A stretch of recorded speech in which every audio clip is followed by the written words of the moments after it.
Assalamualaikum warahmatullahi wabarakatuh. Yang terhormat Bapak Ipan Wicaksana Siregar selaku dosen pengampu mata kuliah Audit Sistem Informasi. Di sini kami akan mempresentasikan terkait analisis dan mitigasi risiko teknologi informasi pada perusahaan menengah di Indonesia.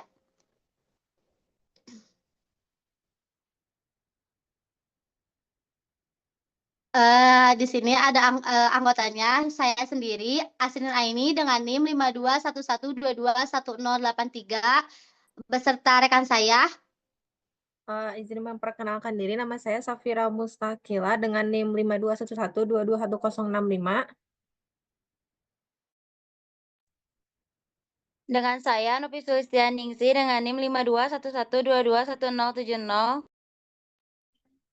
Izin memperkenalkan diri, nama saya Della Dwi Puspitasari dengan NIM 5211221075. Izin memperkenalkan diri, dengan saya Indriani dengan NIM 5211221084. Oke, untuk selanjutnya materi pertama akan dipresentasikan oleh Indriani. Latar belakang. Sebuah perusahaan manufaktur menengah di Indonesia telah mengalami beberapa gangguan sistem teknologi informasi dalam 6 bulan terakhir, termasuk serangan ransomware yang menyebabkan data penjualan tidak dapat diakses selama 3 hari, kegagalan sistem ERP saat proses closing bulan, dan kebocoran data pelanggan yang memicu keluhan di media sosial.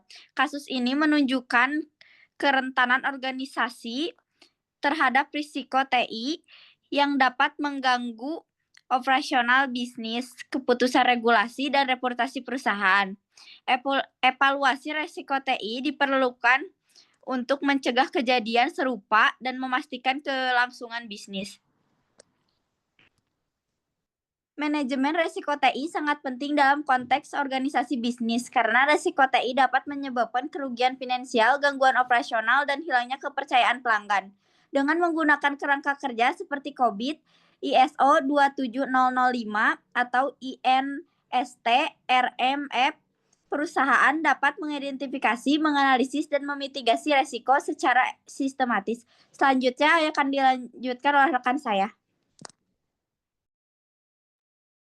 Selanjutnya ada identifikasi risiko. Yang pertama, operasional kegagalan sistem ERP sudah terjadi downtime sistem akibat maintenance yang tidak terjadwal atau kegagalan manusia dalam input data yang menyebabkan gangguan produksi.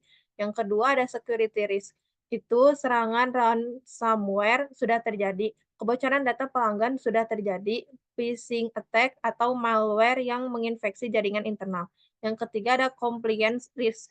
Pelanggaran regulasi data seperti PDPA, Personal Data Protection Act, di Indonesia atau GDPR jika berlaku akibat kebocoran data yang tidak dilaporkan tepat waktu. Yang ketiga ada strategi risk, gangguan rantai pasokan akibat kegagalan TI yang mempengaruhi pengiriman produk atau hilangnya keunggulan kompetitif karena data penjualan yang hilang. Yang terakhir ada reputational risk, keluhan pelanggan di media sosial akibat kebocoran data sudah terjadi, penurunan citra merek atau kehilangan loyalitas pelanggan jangka panjang. Untuk selanjutnya akan dibacakan oleh rekan saya.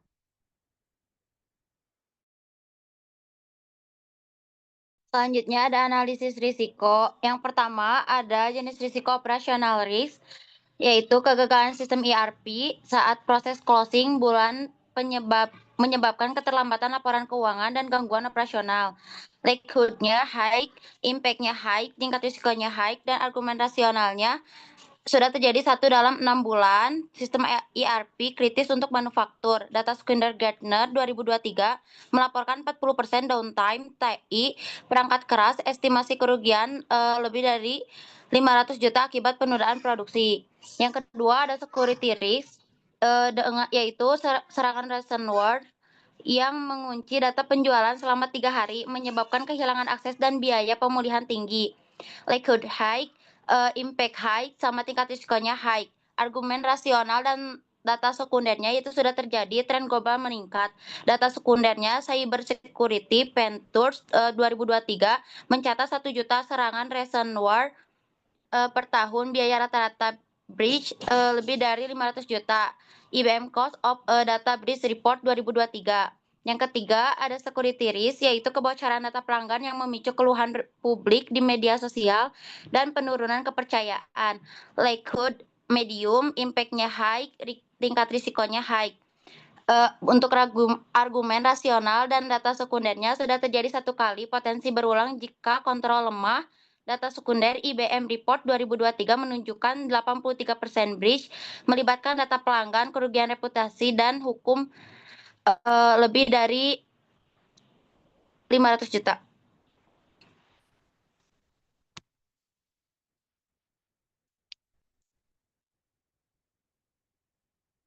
Selanjutnya yaitu ada compliance risk, pelanggan regulasi perlindungan data pribadi seperti UU PDP akibat kebocoran berpotensi sanksi hukum.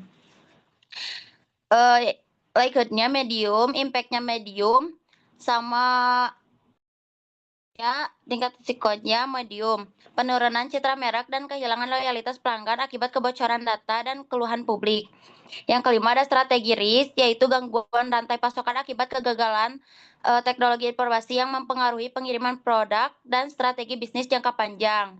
Medium, high, yaitu bergantung pada ERP, dapat mengganggu keunggulan kompetitif. Data sekunder Forrester 2023 melaporkan 60% bisnis terpengaruh gangguan teknologi informasi, kerugian lebih dari 500 juta dari penundaan pengiriman. Yang keenam ada reputational risk, yaitu penurunan citra merek dan kehilangan loyalitas pelanggan akibat kebocoran data dan keluhan publik. Itu high.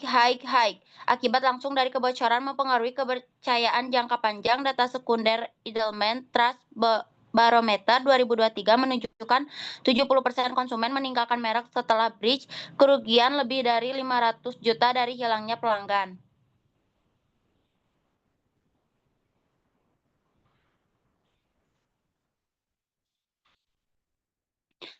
Selanjutnya akan dipaparkan oleh rekan saya. Di sini ada evaluasi mitigasi dengan 3 risiko tertinggi. Yang pertama itu operational risk, kegagalan sistem ERP, pendekatannya itu reduction, tingkat risikonya high, strategi dominannya optima sistem dan SLA, efektivitas yang diharapkannya itu downtime kurang dari 2 jam per bulan. Yang kedua itu security risk, serangan ransomware, pendekatannya reduction dan transfer, tingkat risikonya very high, strategi dominannya keamanan berlapis dan asuransi cyber, efektivitas yang diharapkannya RTO kurang dari 4 jam, 0 serangan berhasil. Risiko yang ketiga itu security risk, kebocoran data pelanggan, pendekatannya avoidance dan reduction, tingkat risikonya high, strategi dominannya enkripsi dan kontrol akses, efektivitas yang diharapkannya 0 kebocoran, reputasi membaik. Selanjutnya akan dijelaskan oleh teman saya.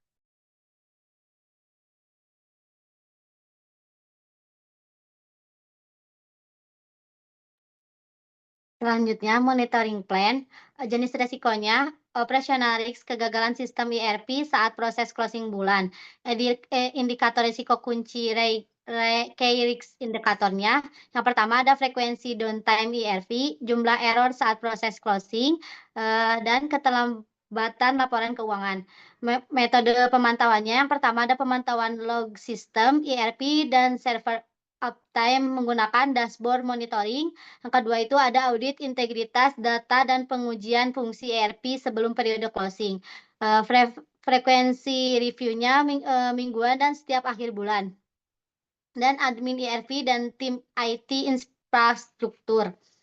Yang kedua itu ada security risk, serangan ransomware yang mengunci data penjualan. Yang pertama itu ada indikator risiko kuncinya ada jumlah serangan atau deteksi malware.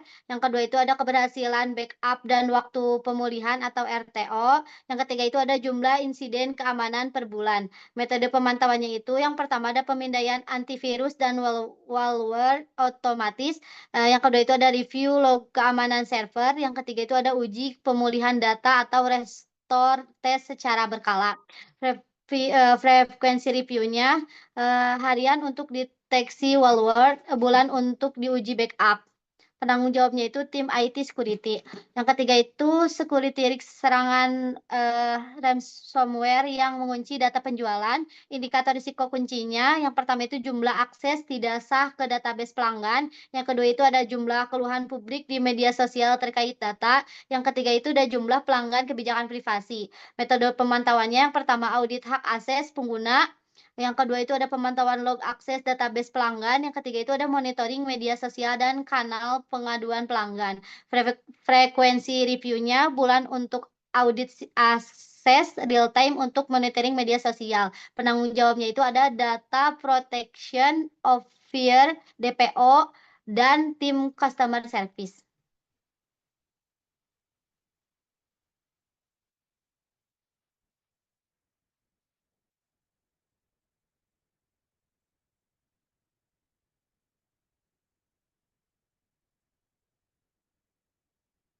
Selanjutnya ada monitoring plan recommendation.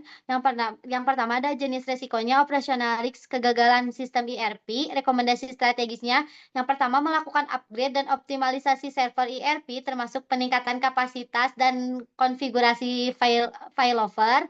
Kedua itu menetapkan prosedur uji sistem sebelum periode closing untuk mengidentifikasi error lebih awal. Yang ketiga ada menerapkan service level agreement atau SLA dengan vendor ERP untuk menjamin keandalan sistem. Yang ketiga itu ada menyusun prosedur pemulihan. Tujuannya itu yang pertama mengurangi resiko downtime dan keterlambatan laporan keuangan. Dan yang kedua itu menjaga kelancaran operasional dan produksi. Yang kedua itu ada security risk serangan ransomware. Yang pertama itu memperkuat keamanan endpoint dengan anti malware, firewall, dan patch manajemen otomatis. Yang kedua itu melakukan pelatihan kesadaran keamanan cyber bagi seluruh karyawan. Yang ketiga itu ada menetapkan prosedur tanggap insiden. Tujuannya itu yang pertama menghindari kehilangan data penting. Yang kedua itu mempercepat proses pemulihan setelah serangan. Yang ketiga itu meminimalkan kerugian finansial akibat downtime. Yang ketiga itu ada security risk kebocoran data pelanggan. Yang pertama rekomendasi strategisnya yang pertama lakukan enkripsi data pelanggan baik saat disimpan maupun dikirim. Yang kedua itu menerapkan role based access control atau RBAC untuk membatasi akses berdasarkan jabatan. Yang ketiga itu menunjuk data protection officer atau DPO sebagai penanggung jawab kepatuhan terhadap Undang-Undang Perlindungan Data Pribadi. Tujuannya itu yang pertama melindungi data sensitif pelanggan, yang kedua itu menjaga kepercayaan publik dan reputasi perusahaan, yang ketiga memastikan kepatuhan terhadap regulasi.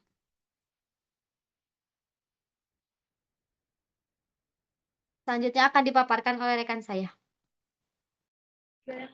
Kesimpulannya itu, kegagalan sistem ERP, serangan ransomware, dan kebocoran data pelanggan memiliki dampak besar terhadap operasional, keuangan, dan reputasi perusahaan.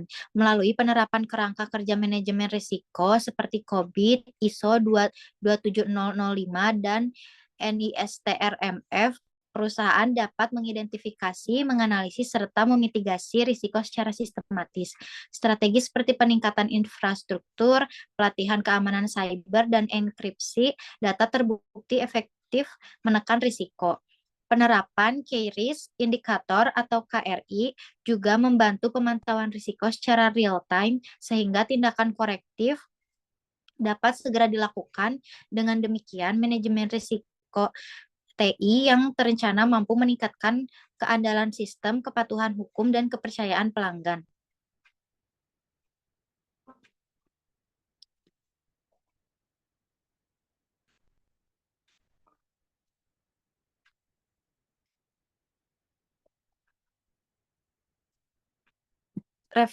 Refleksi pembelajaran. Manajemen resiko teknologi informasi merupakan proses keberlanjutan yang menuntut kesadaran, kolaborasi, dan kedisiplinan seluruh pihak dalam organisasi.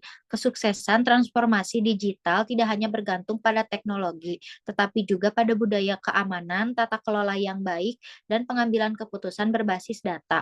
Melalui pendekatan ini, perusahaan dapat lebih siap menghadapi ancaman digital sekaligus menjaga keberlanjutan bisnis jangka panjang. Sekian dari kelompok kami. Mohon maaf apabila ada kesalahan. Wassalamualaikum warahmatullahi wabarakatuh.